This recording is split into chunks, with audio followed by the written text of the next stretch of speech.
राजाधिराज सत्यनारायण की भाषण महाराज, राजाधिराज सत्यनारायण की सरस्वती महाराज की जय, राजाधिराज सत्यनारायण की रंजीत महाराज की जय, राजाधिराज सत्यनारायण के हरिचंद्र महाराज की जय। रंजीत महाराज जैसे एक संत, इतने बड़े गुरु अगर बोईसर में आए, समाधि स्थापना किया हरिचंद्र महाराज का, इसका कुछ तो कारण होता है। ऐसे महाराज कहीं के भी जाते नहीं। उन्होंने पाटिल फैमिली का भक्ति देख के उनका जो आशा था उसे पूरा करने के लिए आए। ये बहुत बड़ा भाग्य है कि अपने सतगुरु को भी 1 साल में 3 साल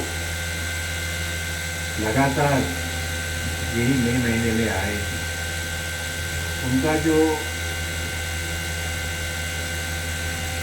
प्रेजेंस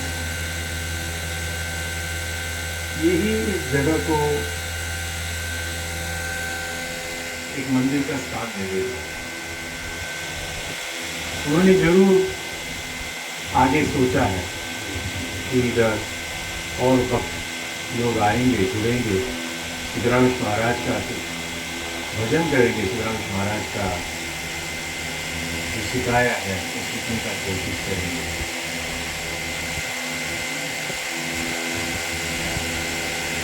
और आप सब लोग पाटिल फैमिली, संकेत फैमिली बहुत बहुत आभार कि आप लोग इस आश्रम को अपने साथ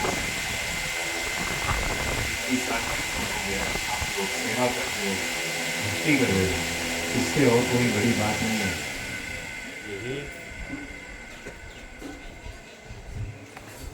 ध्यान ज्ञान सबसे बड़ा मुक्ति भरी भक्ति ही है। अगर आप करते रहेंगे और कुछ करने का जरूरत है ही नहीं। रामदास महाराज इस समाज में गुह्यार्थ हमें कैसे समझाना है इसके बारे में ही लिखा है। हम सब मन के वजह से सिर्फ बाहरी देखने का आदत बना लिया है। आंख से जो दिखता है, मन से जो सोचते हैं, इसी में हम अपना पूरा जिंदगी बिता देते हैं।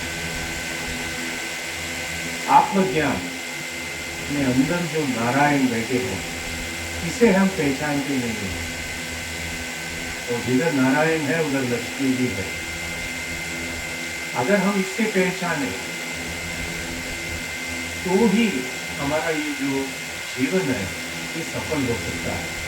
ये चक्रव्यूह, जन्म और मरण का चक्रव्यूह से अगर बचना है तो मैं कौन हूँ, इसे समझना बहुत जरूरी है। जैसे हमारे गुरु बंधु ने बताया, एकांत, रंजीत महाराज ने समझाया था, एकांत मतलब एक का भी अंत। आप खुद अपने आप को अंत करना, मैं हूं ही नहीं, आई डोंट एग्जिस्ट, इस वाक्य को अपने भीतर अच्छी तरह से समझकर इसे ध्यान में रखना, I don't exist at all. तो कौन रहता है? वही परमात्मा रहते हैं, वही परमात्मा का ही खेल है। उस परमात्मा को जब तक आप नहीं पहचानोगे तब तक आपका जीवन सुधर नहीं सकता। एक बार उसे पहचान लिए, जैसे दत्त महाराज कहते हैं आई एम, इसे आप पहचान लिए तो खुद को खुद आपका बाहर देखने का अंदाज, बाहर पहचानने का अंदाज, एक्सपीरियंस करने का अंदाज धीरे धीरे खत्म हो गया। अपने रूप, अपना फॉर्म, शेप इससे दूर होकर जो सत्य है, इस सत्य को पहचाने। और सत्य छुपा ही रहता है। भागवत, महाराज का प्रवचन, हमारा भजन, हमारा ध्यान, ये सब इस सत्य को पहचानने के लिए हम करते हैं। ये सब शुद्ध भक्ति से अगर हम करते रहे और हमने सत्य को नहीं पहचाना तो ये आपको फायदा नहीं। शुद्ध भक्ति जरूर आपको अंत में ये पहचानने के लिए जरूर कामयाब करने के लिए आपको आगे लेके जाएगा ही।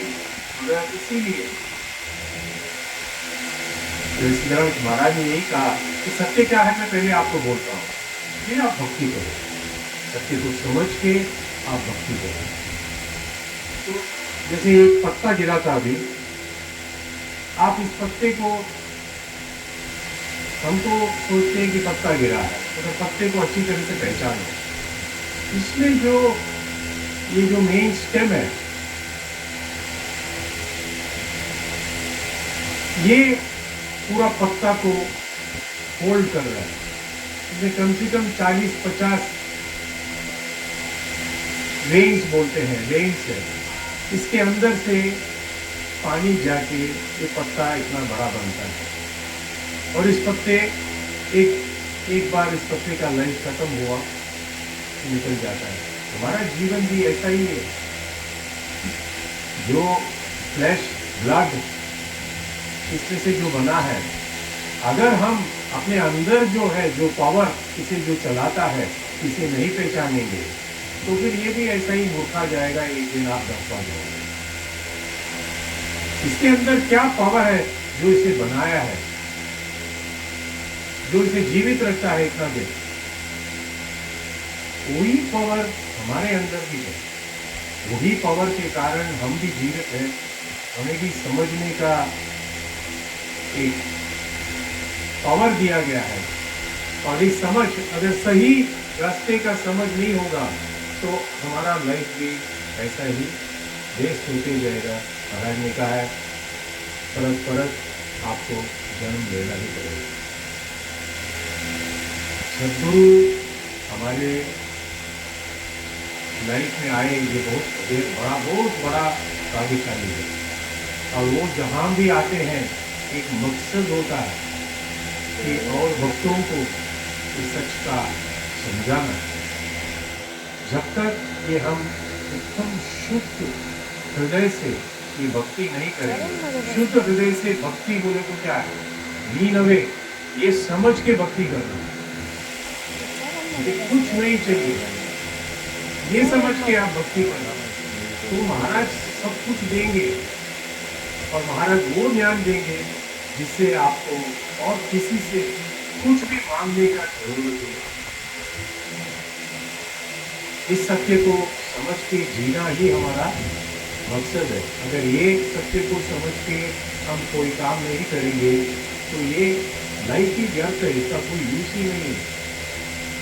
तो जितना भी तकलीफ हो, जैसे हमारे गुरुमुखों ने बताया, भजन, ध्यान, महाराज का प्रवचन सुनना, भागवत पढ़ना, ये जितना हो सकता है, हमारे छोटे छोटे बच्चे भी बहुत हैं, उनको भी इसमें आप इस लाइन में लेके आओ, क्योंकि उनका एज ऐसा है कि अभी ये इतना समझ नहीं पाएंगे।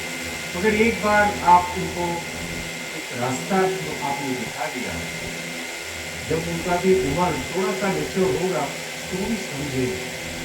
महाराज इधर आए, ये बहुत बड़ी बात है।